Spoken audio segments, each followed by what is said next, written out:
Well, the Uyinene Foundation continues its fight against gender-based violence through a memorial lecture held this morning at Kingswood High School in honor of Uyinene, where the Public Protector Advocate Kholeka Gcaleka was speaking about changing the face of masculinity and femininity, saying that God to start first in the family structure, saying that even as small things at home where chores are given to a certain child or a certain boy, that has to change, and first start teaching kids the importance of being human first before men and females.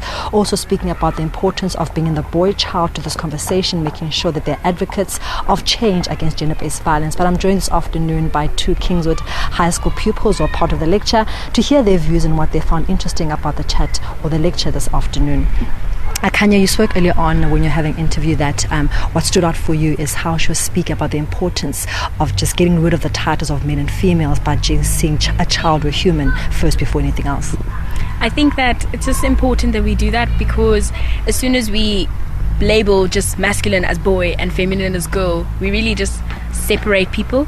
And I think if we want to move forward as like a world that's in community, we need to be in togetherness, and that masculinity doesn't necessarily mean boy or doesn't necessarily mean girl. And I feel like when we have commemorative lectures like this one, it's encouraging to me, especially as a girl going into like the world next year. It's encouraging to know that my school is playing a role in having these hard conversations and opening up the discussion so that we can actually change the narrative. Also, when Uyinene was here at Kingswood High School, you were in grade 6, so you'd have been her junior, but your sister was her friend. Yes. At that time when it took place, how did the entire incident affect you, and perhaps what thoughts do you have about it now when we're having such conversations? I think for me, I obviously didn't know her that well, but it impacted me to see how it affected my sisters, because it was hurtful to see them hurt because of what had happened. And it's just really close to my heart when we have this day, because I think of my sisters and I think of everybody at Kingswood during that time. So yeah.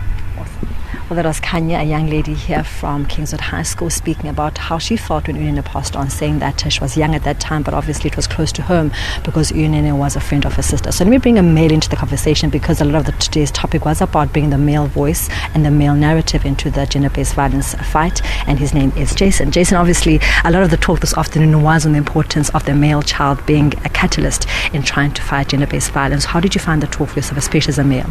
I found the talk very interesting, and especially the idea of the antagonistic relationship between masculinity and femininity very interesting, and the fact that as a male you have to not only embrace your masculinity but also embrace your femininity, in sort of using those two in the relationship together to kind of not just have that toxic masculinity that leads to the issues such as gender-based violence.